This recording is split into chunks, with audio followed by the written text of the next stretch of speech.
Coming up on First at 4, a new energy company announces plans to add new jobs in Letcher County. And several Americans detained in Iran are now back in the United States. Plus, we are tracking warmer temperatures for the middle and end of the work week. Those details coming up as Mountain News First at 4 starts now.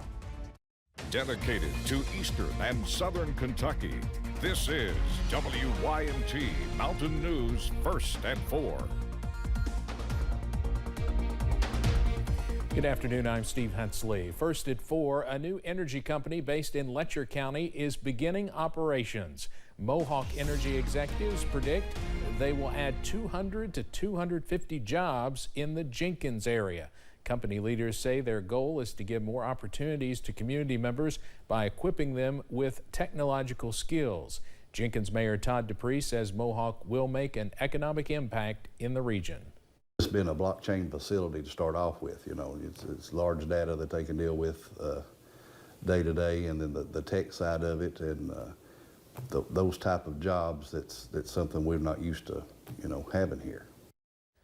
Employees are trained with repairing technology, among other skills. The company plans to be able to repair and power things en masse. We will have more on that coming up tonight at 6.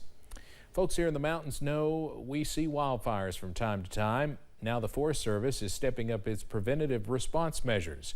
They are called smoke jumpers, and the Forest Service considers them an important part of their firefighting plan. They have about 320 smoke jumpers spanned out in locations across the United States. It takes a specific kind of person to do that work. It takes planners, it takes environmental planners, it takes fire managers to look at a landscape and find out exactly what it needs. And then it boils down all the way down to the individual firefighter. So smoke jumpers play a big role in that. Hotto says when the smoke jumpers are not barreling out of planes during peak fire season, they are cleaning up forests and doing prescribed firework. Well, some fantastic weather does continue across the region for your Tuesday, but we are trending warmer as early as tomorrow. Here's a live look right now, though, over in Triangle Park in downtown Hazard, looking at plenty of blue sky and sunshine back in the distance, and that current temperature is below average at 72 degrees. We should be in the upper 70s, so a little bit cooler today here in Perry County, also in Pike County, near average in Somerset, 77, also 78 over in Manchester, and 75 over in Jackson at this hour. Up on the radar, as expected, we are dry. A clean sweep does continue as high pressure also sits over the region. That will also continue for much of this week, so we are tracking a stretch of drier weather for much of the week ahead. As we go into this evening, we do stay dry, and those temperatures fall into the 60s into this evening. And as you wake up on Wednesday, those lows back in the middle to upper 50s. So once again, a cool start to your Wednesday, but those temperatures are trending upwards by Wednesday afternoon as highs are back in the 80s on Wednesday, Thursday, Friday. All those details coming up in just a few minutes. Steve? Cameron, thank you. 5 Americans wrongfully detained for years in Iran are finally back in the United States. Their plane landed just before dawn at an Army base in Virginia. CBS's Natalie Brand has the latest from Washington. Siamak Namazi, first off the plane, took a step toward freedom, closed his eyes, and drew in a breath. He was one of 5 Americans incarcerated for years in Iran on unsubstantiated charges of spying. His family was waiting with open arms on the tarmac. Real hero of this story, surviving 8 years of brutal treatment, but never losing hope. Freedom!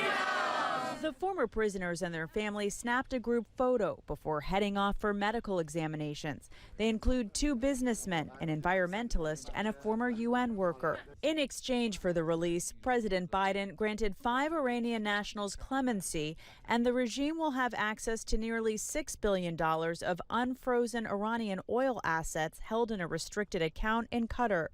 That move has drawn criticism from some lawmakers on Capitol Hill, including Senator Marco Rubio, the top Republican on the Senate Intelligence Committee. Now, elements all over the world realize we can get something in exchange for Americans. Let's take some. The Biden administration insists the U.S. Treasury will be able to ensure the funds are only accessed for humanitarian needs like food and medicine. So the money will get parceled out over the course of years here. It's not like they're going to have some big windfall of cash that they can now apply somewhere else. But Iranian leaders have said the money belongs to the Iranian people and they'll use it however they choose. Natalie Brand, CBS News, Washington. A dramatic announcement from Canadian Prime Minister Justin Trudeau is drawing attention to a growing international crisis. Trudeau says there is credible evidence of ties between India's government and an assassination carried out in Canada in June. The Indian government denies that. The killing of a prominent Sikh leader in Canada sparked protests. Now the Canadian government has responded by expelling a senior Indian diplomat. Canadian security agencies have been actively pursuing credible allegations of a potential link between agents of the government of India and the killing of a Canadian citizen, Hardeep Singh Nijjar.